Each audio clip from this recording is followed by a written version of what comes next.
especiales, acciones reales, esto es muy importante para procesal, ¿sí? El código establece acciones especiales para atacar y proteger a los derechos reales y obviamente se extinguen dentro de esos 3 modos que ahora vamos a ver más arriba. Que este tema nos quedó en realidad pendiente de la otra clase.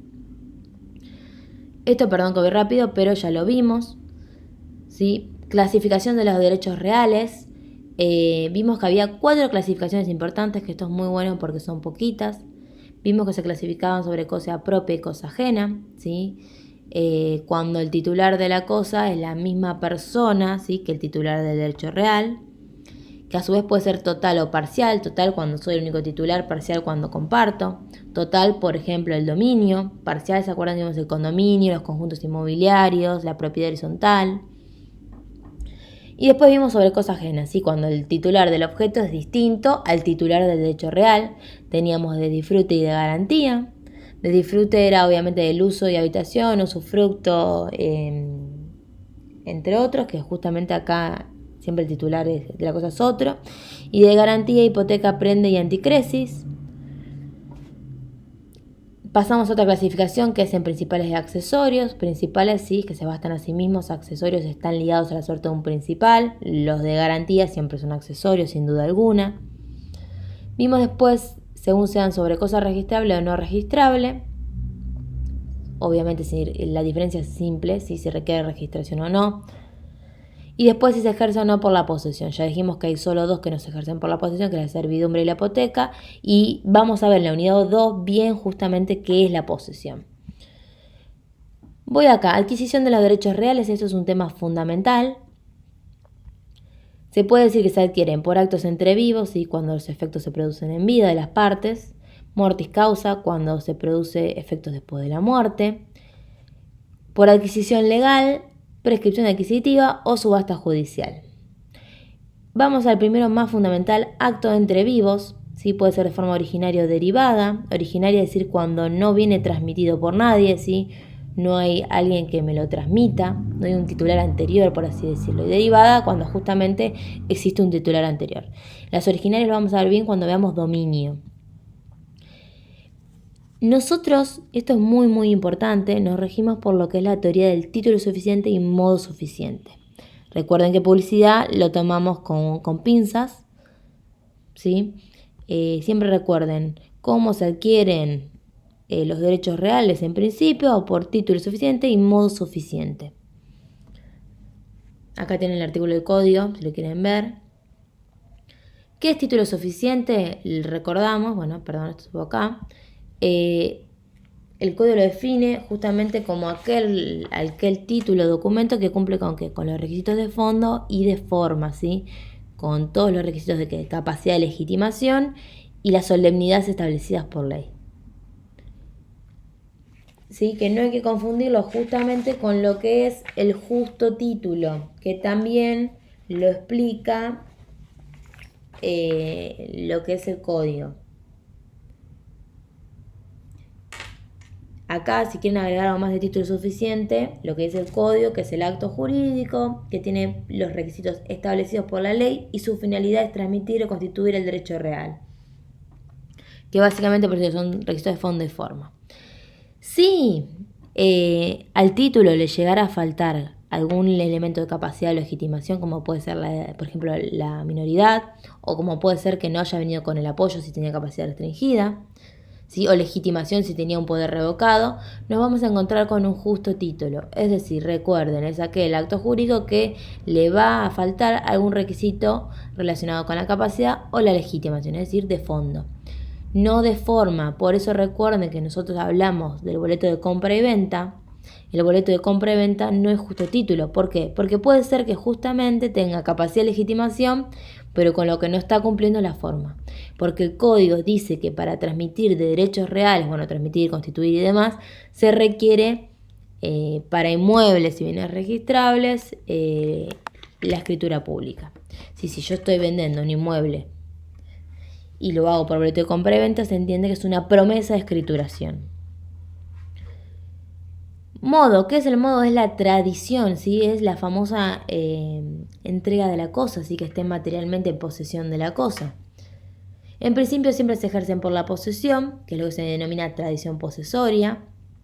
Esto lo vamos a ver traditio brevi manu y constituto posesorio en la unidad que sigue. Respecto a los que no se ejercen por la posesión, como puede ser la hipoteca y la servidumbre, lo que va a demostrar su tradición va a ser el título. ¿Sí? Fíjense que para servidumbres positivas, que ya las vamos a ver, la tradición de primer uso. Y para las registraciones constitutivas es la inscripción. ¿Sí? Pero siempre el principio es tradición, posesión, ¿sí? La entrega material de la cosa, salvo las excepciones en estos dos y estos casos. Hablamos de la publicidad suficiente, que es importante, ¿sí? Porque recuerden que hay que dar a conocer todos los derechos reales. ¿Para qué? Para que sean oponibles ante todos. En realidad, como son ergaomnes, son oponibles ante todos. Se dice que son oponibles frente a terceros, que pudieran llegar a tener un interés de alguna manera. Algo importante, hacia acá está, perdón, inmuebles. El mecanismo se registra propiedad de inmueble, pero recuerden que es declarativo, no constitutivo. Lo mismo pasa con los buques y las aeronaves, que hay un registro de buques y un registro de aeronaves, que es a nivel nacional. Las cosas muebles no registrables, esto es fundamental, como puede ser una computadora, un teléfono, una lapicera, lo que sea que tengan a mano. Es lo que se denomina publicidad posesoria, no requiere lo que es la inscripción. ¿Por qué? Porque la posesión vale título, ¿sí? Yo tengo la posesión porque tengo, ¿qué cosa? Materialmente la cosa. Y después tenemos los muebles registrables, que esto es fundamental. Acá la inscripción vale título, hasta que yo no escribo no soy dueño. Recuerden el caso de los caballos de pura sangre y los automotores. ¿Sí? Todo esto lo vimos en clase. Y esos actos entrevios, esto es fundamental. Título suficiente y modo suficiente. Tenemos lo que son la adquisición de los derechos reales mortis causa, ¿sí? Por causa de fallecimiento.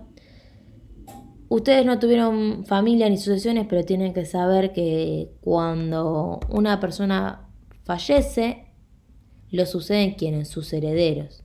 Esto de forma automática, ¿sí? El derecho presume que nunca se cortó. En el momento que falleció la persona, sus herederos pasan automáticamente a ocupar su posición, ¿sí? Con todos los derechos y deberes que el causante tenía. Por esto no requerimos ¿qué cosa? La tradición, no hay que entregar las cosas. Algunos se pensarán ahí, bueno, ¿por qué hacemos la sucesión? Porque en realidad esta continuación es más bien una ficción jurídica. Necesitamos que, si no hacen sucesión, alguien responda por el causante. Y bueno, van a ser sus herederos. Después la sucesión va a ser una cuestión más que nada de tipo formal por los bienes. Pero, por eso, si es mortis causa, no necesitamos tradición. Porque la ley presume que sigue como si fuesen los herederos. Se pasa todo a los herederos. Adquisición legal, nosotros ya vamos a ver que algunos derechos reales los establece la ley de forma automática. O sea, existen porque la misma ley lo dispone. Por ejemplo, va a ser el caso de lo que es el cónyuge supérstite. También vamos a ver lo que son los condominios con indivisión forzosa perdurable, ¿sí? Que acá vamos a hablar de cosas interesantes como lo que es el muro entre vecinos. También esto de la habitación del cónyuge supérstite es también para convivientes, es algo nuevo, lo vamos a hablar, entre otros. Prescripción adquisitiva, les digo obviamente de nuevo lo que es la definición, vamos a ver justamente esto en extenso. Es la adquisición de derechos adquisición o pérdida del derecho por paso del tiempo. Y subasta judicial, ustedes ya saben que si yo inicio un juicio, por ejemplo, vamos a poner un ejemplo de que un deudor no abona, el acreedor tiene todas las acciones judiciales ¿para qué? Para obligarlo a pagar, y si no cumple con el pago, según lo que se haya obligado, el juez puede obligarlo judicialmente. ¿Cómo es? Si necesita, por ejemplo, un pago monetario, y bueno, o incluso si hay que indemnizar, bueno, tendremos que tomar algún bien de deudor y rematarlo. Es la famosa subasta judicial, ¿sí? El que vaya y compre en ese remate va a adquirir un derecho real. Cualquiera de los derechos reales que vamos a ver. No tiene por qué ser únicamente un dominio. Extinción de los derechos reales. Esto en principio en la clase pasada lo vimos. Recuerden que está acá abajo en caracteres. ¿Sí? Lo comentamos. Pero bueno, en la parte general establece algunas extinciones para todos los derechos reales. Destrucción total del objeto. Esto es lógico. ¿Por qué? El derecho real se ejerce sobre el objeto. Si no hay objeto, no hay derecho. Obviamente piensen que esto no va a pasar en inmuebles porque siempre nos queda el suelo. Y hay otros casos donde se va a permitir la reconstrucción. En esos casos tampoco se extingue el derecho. Por abandono, ¿sí? Cuando el titular de forma manifiesta, ¿sí? Si es por escritura pública, requerimos escritura pública para abandonarlo, se desapodera a sí mismo de la cosa. Consolidación se da cuando se reúne la calidad de titular de la cosa y titular del derecho real en una misma persona.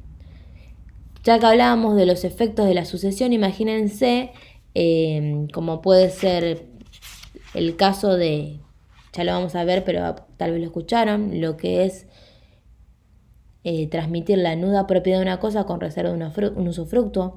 Imagínense que, no sé, que sus padres le dicen, bueno, yo te quiero dar esta casa para cuando yo me muera. Bueno, entonces, ¿qué voy a hacer? Una escritura de donación.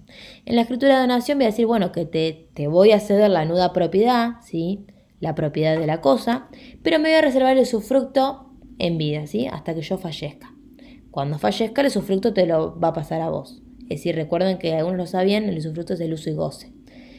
Entonces, mientras los padres viven, vamos a tener dos derechos reales, el dominio sobre la nuda propiedad y por otro lo que es el usufructo, el uso y goce que tienen los padres.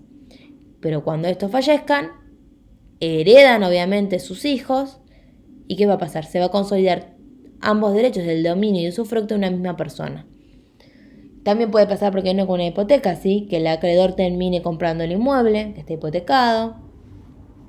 Y van a haber otros casos especiales que vamos a ir viendo a medida que vamos a ir viendo los derechos reales, ¿sí? Pero van a poder ser el no uso, bueno, la prescripción, por supuesto, es otra forma de extinción aunque no lo nombre.